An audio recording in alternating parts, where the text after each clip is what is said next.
Ibrahim ini memiliki keponakan namanya Lut alaihi salatu wassalam, karena Lut itu anak daripada saudara Ibrahim. Jadi jatuhnya Lut dengan Nabi Ibrahim itu adalah keponakan.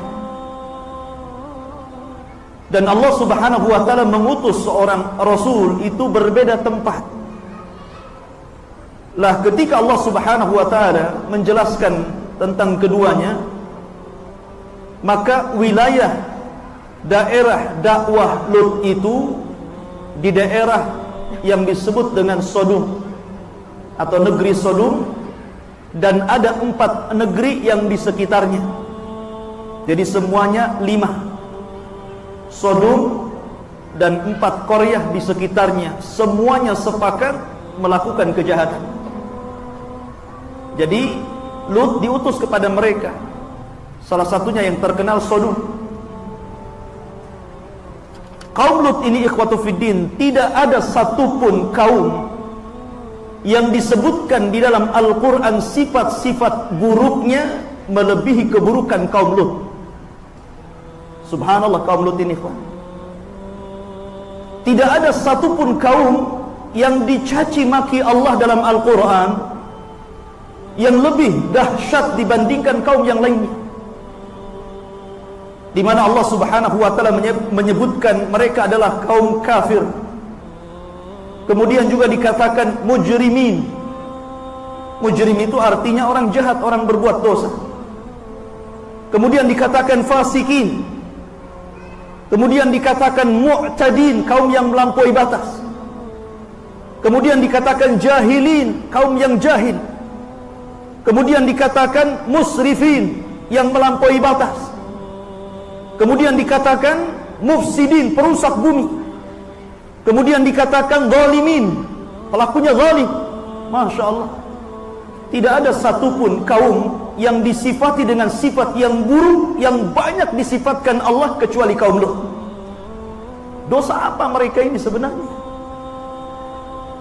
Bahkan para ulama sejarah juga mengatakan tidak ada azab yang melebihi besarnya azab yang Allah timpakan kepada kaum-kaum melainkan kaum Lut. Bahkan azabnya lebih hebat daripada kaum 'Ad, bahkan kaum Samud. Masya Allah.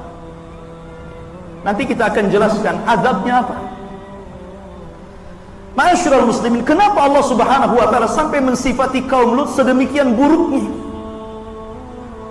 Kita akan sedikit menukilkan beberapa ayat dalam Al-Quran tentang watak dan sifat mereka. Allah Subhanahu wa taala berfirman ketika mensifati para malaikat yang diutus untuk menghancurkan kaum Lut, Allah mengatakan inna ursilna ila kaumin mujrimin. Kata malaikat, kebetulan malaikat yang diutus itu adalah Jibril, Mikail, dan Israfil. Ada yang mengatakan Jibril, Mikail, dan malaikat maut. 3 malaikat ini menjelma manusia setampan-tampannya manusia. Lah mereka ketika hendak menghancurkan kaum Lut bertandang dulu ke Ibrahim untuk menghabarkan bahwa Ibrahim akan memiliki putra yang bernama Ishak, dan setelah Ishak Yakub, dan Ibrahim melihat keduanya, Ishak dan cucunya Yakub. Baru setelah itu dia berangkat ke Sodom. Lah dia mengatakan, malaikat ini mengatakan inna ursilna ila kaumin mujrimin. Kami diutus kepada kaum yang selalu melakukan perbuatan dosa. Apa dosa mereka? Allah Subhanahu wa taala mengatakan atatuna dhukrana minal alamin wa tadaruna ma khalaqa lakum rabbukum min azwajikum. Kenapa kalian mendatangi laki-laki? Kenapa kalian suka dengan laki-laki dan meninggalkan makhluk yang telah Allah ciptakan untuk kalian dari istri-istri kalian? Karena sebagian mereka itu ada yang sudah menikah tapi tidak suka dengan istrinya, dia suka dengan laki-laki. Di sini Allah Subhanahu wa taala akhiri ayatnya, bal antum qaumun adin. Bahkan kalian ini umat yang melampaui batas. Kemudian dalam ayat yang lain Allah mengatakan, ata'tunal fahishata wa antum tubsirun. Kenapa kalian melakukan perbuatan kotor tersebut dan kalian tahu? Para ulama mengatakan kalimat kalian tahu karena mereka melakukan perbuatan homoseksual itu di hadapan manusia. Jadi mereka melakukan terang-terangan, ikhwan. Bukan sekarang mungkin sewa hotel, nggak ada. Di pos kamling, terang-terangan di hadapan manusia. Ya. Makanya kemudian dalam ayat yang lain mengatakan, a'innakum lata'tuna rijala syahwatan min dunin nisa bal antum qaumun tajhalun. Kenapa kalian suka laki-laki dan tidak suka perempuan? Kalian ini jahil, bodoh, kata Allah. Jadi orang kalau suka laki-laki, laki-laki suka laki-laki, berarti dia nggak pinter itu, bodoh orang itu. Allah sudah kasih wanita baik-baik gitu kan, malah suka pula sesama jenis. Lah kemudian Allah juga mengatakan, walutan idh qala liqaumihi innakum lata'tunal fahishata ma sabaqakum biha min ahadin minal alamin. Subhanallah, lihat ya. Dan Nabi Lut ketika berkata kepada kaumnya, kalian mendatangi, kalian melakukan perbuatan kotor yang belum pernah dilakukan umat sebelum kalian di alam semesta ini. Jadi kalian yang pertama. Jadi kaum Lut itu yang pertama kali mencontohkan perbuatan homoseksual ini. Dan Nabi SAW mengatakan, siapa yang memberikan contoh yang buruk, maka dia akan mendapatkan dosa dan dosa orang-orang yang mengikutinya tanpa mengurangi dosa mereka sedikit pun, karena mereka memberikan contoh yang buruk. Dan itu diikuti sampai hari ini. Na'udzubillah. Ma'asyiral muslimin, kemudian juga Allah mengatakan, a'innakum lata'tunal fahishata wa taqta'unas sabila. Kenapa kalian melakukan perbuatan kotor dan kalian juga suka merampok? Ini sifat yang lain ini. Selain mereka melakukan perbuatan kotor, melakukan homoseksual, mereka juga suka merampok. Jadi kalau ada orang-orang yang membawa barang di tengah jalan, maka mereka rampok. Itu kejahatan lainnya. Di sini menunjukkan bahwa dosa itu melahirkan dosa yang lainnya. Kemudian juga Allah mengatakan, innakum lata'tunal fahishata wa taqta'unas sabila wa ta'tuna fi nadikumul munkar. Dan kalian juga melakukan di tengah-tengah masyarakat perbuatan mungkar. Mungkar itu lawan daripada ma'ruf. Sebagian ahli tafsir mengatakan yang dimaksud wa ta'tuna fi nadikumul munkar, jadi mereka itu kalau seandainya berkumpul-kumpul kemudian seseorang pengen kentut, ya kentut saja, diledakkan di situ ya. Kemudian setelah itu tertawa semuanya. Antum yang punya sifat seperti ini, kaum Lut tentu. Ada itu orang yang main ledak-ledak saja itu ya. Jadi menunjukkan bahwa bagaimana mereka itu dicabut rasa malu gitu. Sudah nggak ada rasa malu lagi orang itu. Mereka tidak peduli dengan manusia. Makanya dari sini Lut ini sudah lelah akhirnya kan gitu. Ini orang ini rusak sekali. Makanya ketika Allah Subhanahu wa taala menjelaskan bagaimana mereka mendustakan Lut itu, Allah tidak mengatakan seperti ketika Allah menyebutkan kepada kaum Ad dan kaum Saleh. Allah mengatakan, kadzabat adun al-mursalin, kadzabat kaum Saleh al-mursalin. Tapi ketika Allah menyebutkan kaum Lut, kadzabat kaum Lutin an-nuzur, menggunakan bahasa nuzur, bukan mursalin. Kalau ketika Allah mengatakan kaum Ad, Allah menceritakan telah mendustakan kaum Ad terhadap para rasul, telah mendustakan kaum Saleh terhadap para rasul.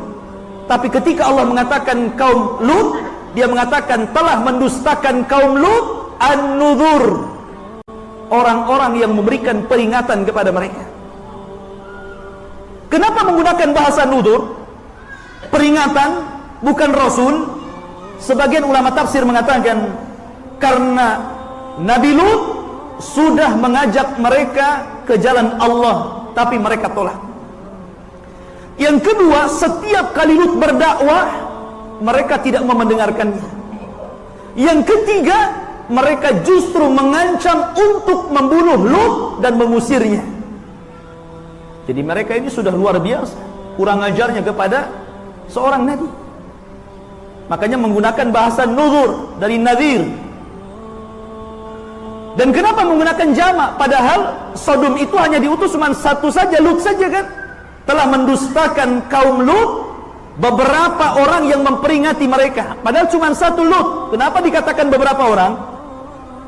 Sekali lagi saya katakan faedahnya adalah siapapun yang mendustakan satu rasul, maka dia telah mendustakan seluruh rasul. Itu faedah. Sebagaimana Allah mengatakan kadzabat adun al-mursalin, telah mendustakan kaum Ad para rasul. Padahal kaum Ad itu cuma diutus satu saja, Hud. Kenapa disebut para rasul? Karena siapa yang mendustakan satu rasul, berarti dia telah mendustakan seluruh rasul. Maka hati-hati, makanya Allah mengatakan la nufarriqu baina ahadin mir rusuli. Kita tidak boleh membeda-bedakan. Kita imani seluruh para nabi dan rasul. Lah karena lelahnya Lut berusaha untuk mengajak mereka. Sehingga Lut mengatakan, dan itu disebutkan dalam Al-Qur'an, idz qala lahum akhuhum Lut ala tattakun. Ketika saudara mereka Lut berdakwah kepada kaum Sodom dan kaum sekitarnya, ala tattakun, tidakkah kau takut kepada Allah? Tidakkah kau bertakwa kepada Allah? Inni lakum rasulun amin, saya ini utusan Allah yang benar. Fattaqullaha wa ati'un, bertakwalah kepada Allah, taati Allah. Wa ma as'alukum alaihi min ajrin in ajriya illa 'ala Allah illa 'ala rabbil alamin. Dan saya tidak meminta atas dakwah saya ini sebuah upah dari kalian, karena hanya dari Allah lah saya meminta upah. Dan ini bahasa seluruh para nabi. Bahasa seluruh para nabi seperti itu. Tapi lihat apa jawaban kaumnya ini. Bukannya mereka menerima dakwah, tapi justru mereka menantang Lut. Lihat bagaimana kurang ajarnya kaum Lut ini. Fama kana jawab qaumihi, tidaklah jawaban kaumnya kepada Lut melainkan i'tina bi adzabillahi in kunta minas sadiqin. Lihat. Sudah Lut, jangan banyak bicara. Kalau engkau memang benar, datangkan azab kepada kami. Allah ditantang sama dia. Datangkan azab Allah. Kalau memang benar, datangkan saja, jangan banyak bicara, sudah. Kemudian dalam ayat yang lain mengatakan, karena mereka marah kepada Lut, akhrijuhu min qaryatikum innahum unasun yatatahharun. Sudah, usir saja Lut itu dari desa kalian, sesungguhnya dia itu sok suci. Nah, lihat. Mereka tidak mau dalam kampung mereka itu ada satu pun orang baik, nggak mau. Kalau bisa itu seluruhnya orang jahat, gitu kan. Dan ini satu faedah ikhwatu fiddin. Sebuah lingkungan, kalau memang dalam lingkungan itu semuanya berakhlak buruk, kemudian kita orang baik masuk ke dalam lingkungan itu, pasti orang-orang itu tidak suka dengan kita. Dan ini berlaku di mana saja, baik di pemerintahan, di instansi-instansi tertentu gitu kan. Kalau memang semuanya akhlaknya buruk, tiba-tiba kita datang dan hendak memperbaiki, itu susah. Yang ada justru kita masuk di situ kan begitu. Karena di sini faedah yang sangat besar dari kaum Lut ini. Bahkan dalam ayat yang lain mereka mengatakan, illam yantahi Lut latakunanna minal mukhrajin. Kalau engkau tidak diam dan berhenti, kami usir kau.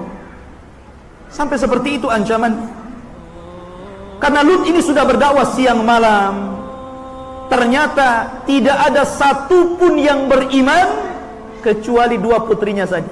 Anda bisa bayangkan, ribuan manusia yang ada dalam kaumnya Lut, kaum Sodom, dan juga 4 kabilah yang lainnya yang merapat dengan Sodom, mereka sepakat untuk melakukan homoseksual. Dan Lut sudah lama berdakwah kepada mereka, tidak ada yang beriman kecuali 2 putrinya saja. Istrinya pun ikut kafir. Makanya Allah Subhanahu wa taala memberikan percontohan kepada orang-orang kafir tentang wanita kufur. Allah mengatakan, wa daraballahu mathalan lilladzina kafaru imra'ata nuhin wa imra'ata lut kanata tahta 'abdaini min ibadina salihaini fa khanatahuma. Allah memberikan permisalan kepada orang-orang kafir 2 wanita kufur. Pertama istri Nuh, dan yang kedua istri Lut. Padahal keduanya di bawah hamba Allah yang saleh. Ini menunjukkan bahwa taufik itu datang dari Allah. Jadi kalau antum ikhwan, bapak-bapak ini kok istrinya bermasalah gitu kan, dinasihati tidak bisa, tetap saja gitu kan, malah melawan gitu kan, jangan-jangan punya sifat istrinya Nuh, istrinya Lut ya. Karena memang sudah disifati seperti itu. Lah kalau ibu-ibu punya suami sebaliknya, jangan-jangan punya sifat Firaun tuh. Karena istrinya Firaun itu kan beriman tuh, Asiyah bintu Muzahib, bahkan di antara 1 dari 4 wanita terbaik gitu kan, suaminya kufur ya. Jadi dalam berumah tangga itu terkadang memiliki sifat istri Lut, terkadang memiliki sifat Firaun ya. Harus sabar ya. Baik.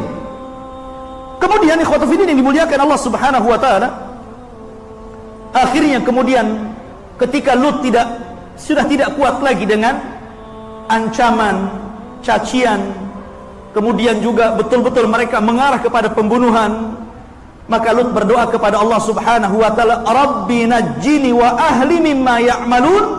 Dan juga dalam ayat yang lain, Rabbi unsurni ala qaumin mufsidin. Ya Allah, tolong aku, selamatkan keluarga aku dari apa yang mereka lakukan. Ya Allah, tolonglah aku dari umat para perusak itu. Kalau sudah Nabi berdoa ikhwan, maka doanya didengar Allah Subhanahu wa taala. Istilah kemudian Allah Subhanahu wa taala mengutus 3 malaikat, bahkan pembesarnya malaikat ikhwan. Langsung kalau sudah Nabi berdoa ikhwan, maka doanya didengar Allah Subhanahu wa taala. Istilah kemudian Allah Subhanahu wa taala mengutus 3 malaikat, bahkan pembesarnya malaikat ikhwan. Langsung diutus Jibril, diutus Mikail, diutus Israfil. Ada yang mengatakan malaikat maut. Malaikat maut ya sudah jelas lah ya.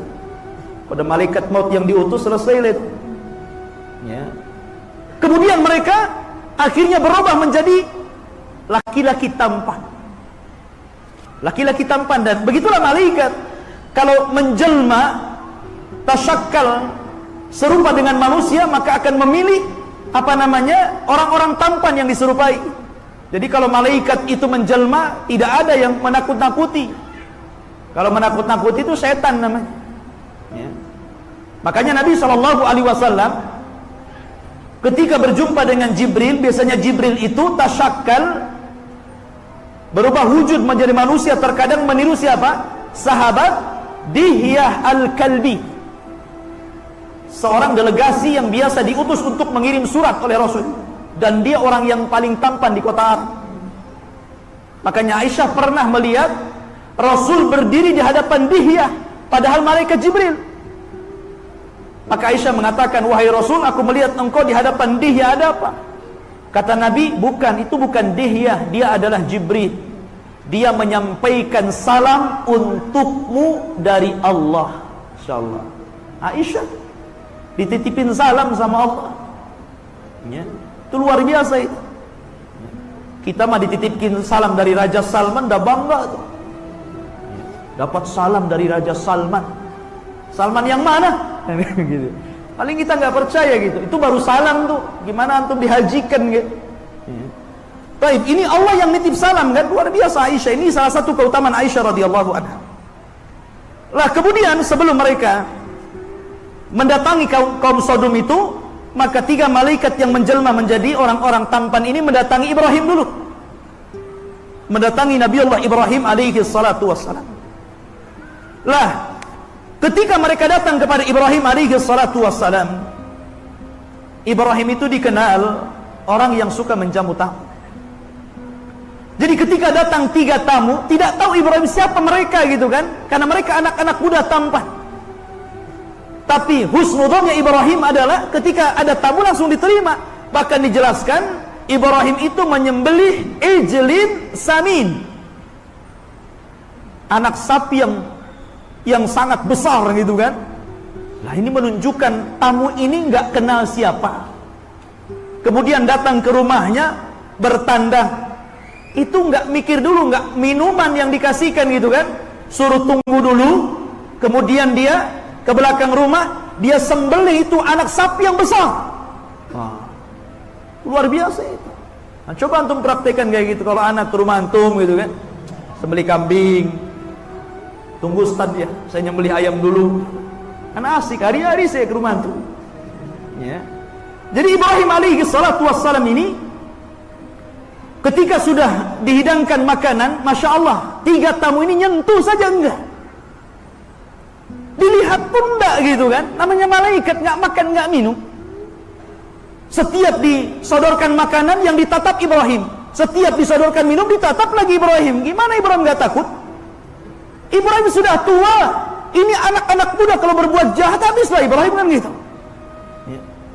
Dalam riwayat, kenapa 3 orang ini tidak mau makan? Karena Ibrahim, ada yang mengatakan tidak mau gratis, karena mereka tamu.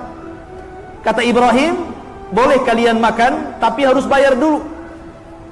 Kemudian malaikat ini mengatakan, apa bayarannya? Kata Ibrahim, katakanlah di permulaan Anda makan dengan bismillah, dan di akhir setelah makan ucapkan alhamdulillah.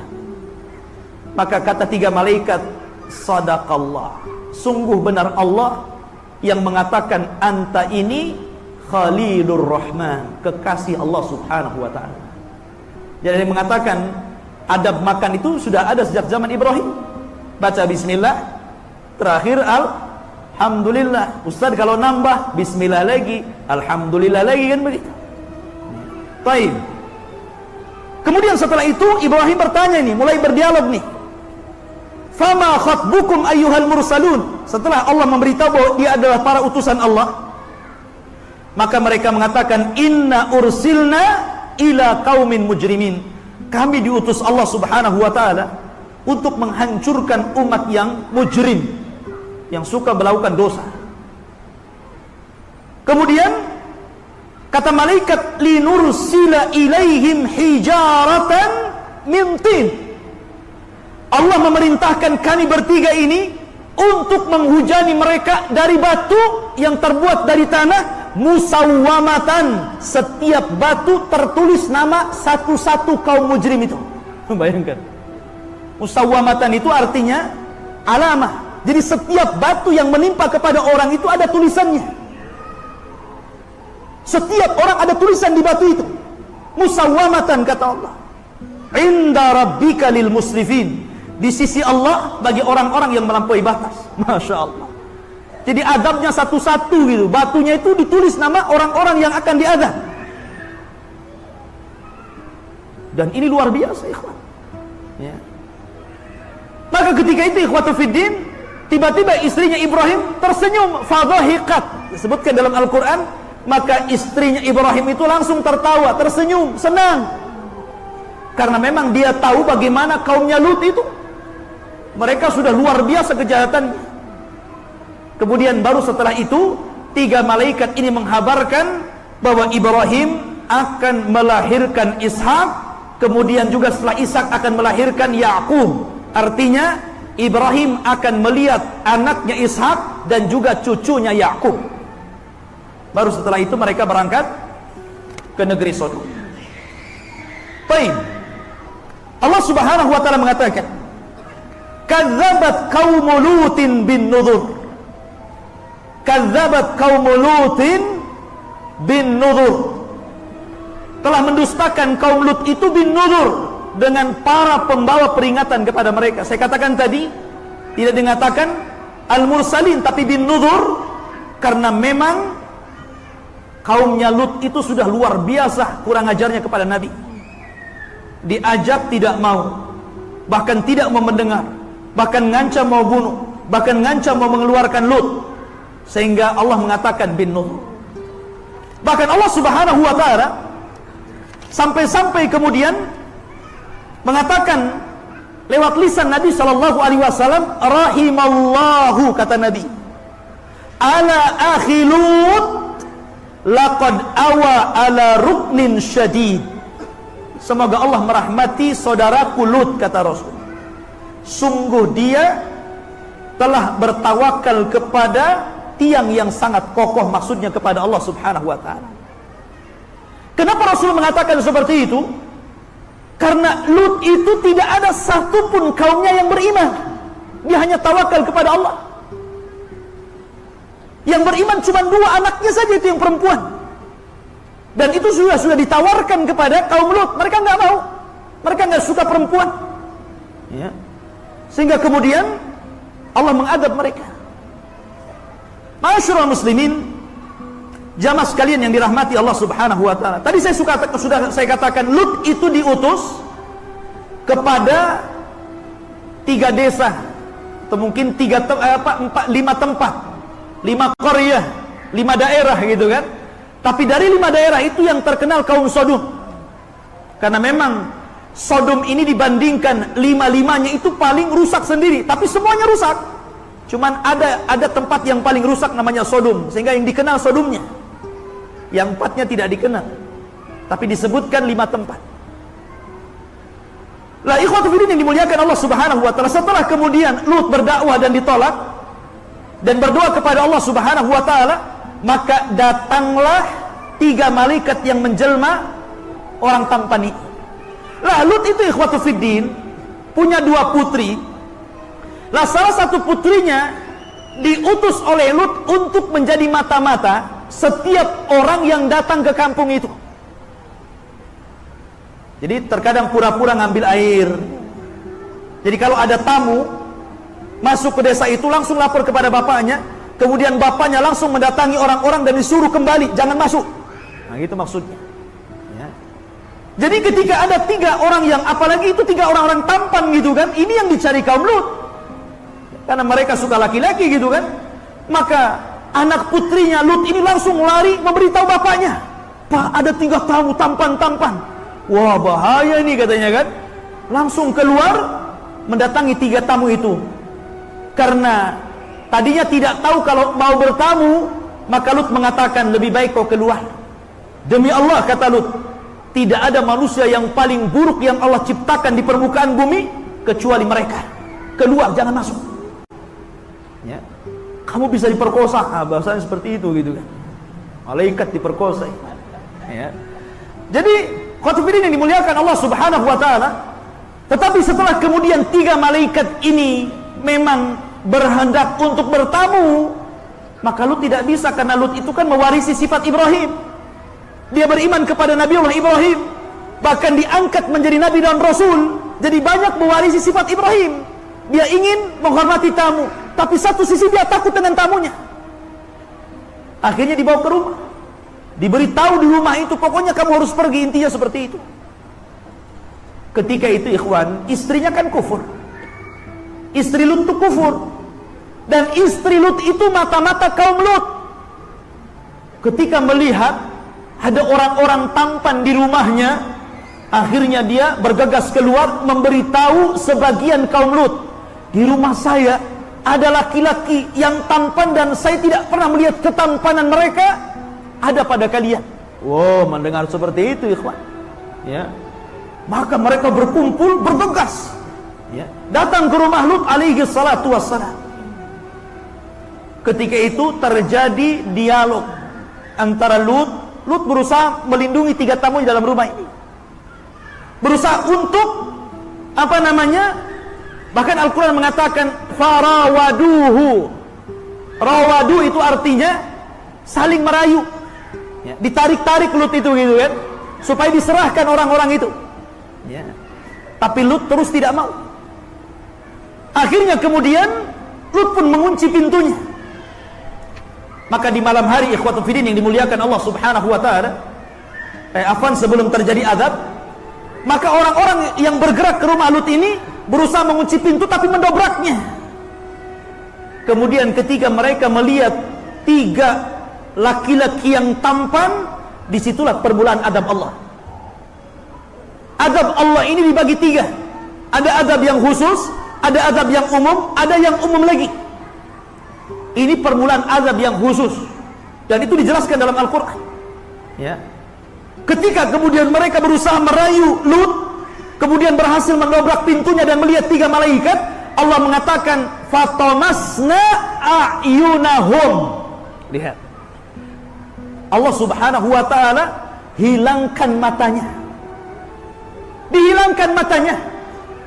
Bukan kalau dikatakan fatamasna ala a'yunihim, kami hapus terhadap mata-mata mereka, mungkin artinya dibutakan, matanya masih ada tapi buta, ya, itu bahasa Arabnya.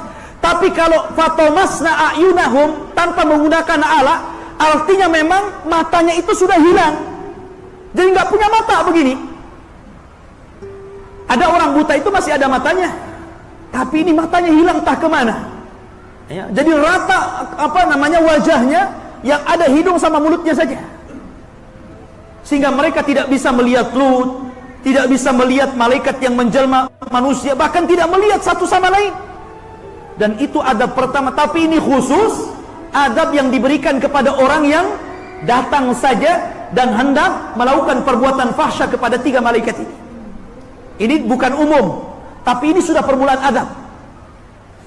Permulaan adab kepada orang-orang yang datang hendak merayu Lut untuk menyerahkan 3 malaikat ini. Baik, ma'asyiral muslimin rahimani wa rahimakumullah. Kemudian adab yang kedua, Allah subhanahu wa ta'ala mengirim hawa, mengirim angin. Makanya Allah mengatakan dalam surat An-Najm, wal mu'tafikata ahwa, kan itu kan, kata ahwa, mu'tafika kaumnya Lut gitu. Ahwa itu hawa. Lah hawa ini ataupun angin ini dicampuri bil hasa. Hasa itu ma'ruf, kerikil-kerikil, ya. Sebagaimana di awal tadi malaikat sudah mengatakan apa? Kami diutus Allah untuk menghujani mereka dengan batu. Jadi batu ini sudah ada nama satu-satu di antara mereka, kemudian batu ini diterbangkan ke langit. Setelah batu ini berada di atas dan tertulis nama masing-masing, maka satu sayap malaikat Jibril cukup untuk menembus tanah, blas gitu kan. Kemudian diangkat 5 negeri itu. 5 negeri itu diangkat, ya. Dan Allah subhanahu wa ta'ala tidak mengangkat semuanya, padahal di situ banyak ratusan negeri, ya. Cuman yang rusak ini hanya 5 negeri saja. Allah tidak menghancurkan yang lainnya. Dan ini khusus bagi kaum Lut. Sebab kalau kita melihat contoh surah Al-Anfal, Allah mengatakan fattaku fitnatan la tusibannal ladzina zalamu minkum khassah. Hendaklah takut kepada azab atau fitnah yang bukan hanya menimpa orang-orang zalim di antara kalian, bahkan terkadang orang baik pun terkena imbasnya, kata Allah. Tapi khusus kaum Lut, Yang diciduk itu yang berbuat jahat saja, orang baik tidak terkena, ya. Jadi negeri itu sudah diangkat di sayapnya Jibril itu. Satu sayap, ikhwan. Jibril itu kan memiliki 600 sayap, tapi satu sayapnya Jibril sudah cukup untuk mengangkat negeri Sodom dan 4 negeri yang lainnya. Ya iyalah, Nabi pernah melihat satu sayap Jibril menutupi ufuk. Melihat ke depan sayap Jibril, melihat ke belakang sayap Jibril, melihat ke kanan sayap Jibril, melihat ke kiri sayap Jibril. Sehingga dalam hadis disebutkan apa? Saddal ufuk. Jadi panjangnya itu mulai terbit matahari sampai terbenamnya. Besarnya itu, bisa bayangkan sayap sebesar itu, ya. Itu ditancapkan ke negeri Sodom dan 4 negeri yang berkaitan dengan Sodom, kemudian diangkat ke langit, dan orang-orang di sekitarnya menyaksikan itu, diangkatnya negeri itu. Baru setelah kemudian di atas langit, batu yang sudah dibawa angin itu, ikhwan, ya, batu yang sudah dibawa angin dari tanah dan tercantum nama-nama mereka, baru ditembakkan oleh Allah Subhanahu wa ta'ala. Satu persatu dalam negeri yang diangkat itu mati. Baru setelah itu Allah Subhanahu wa ta'ala balik negeri tersebut, kemudian ditimpakan ke bawah.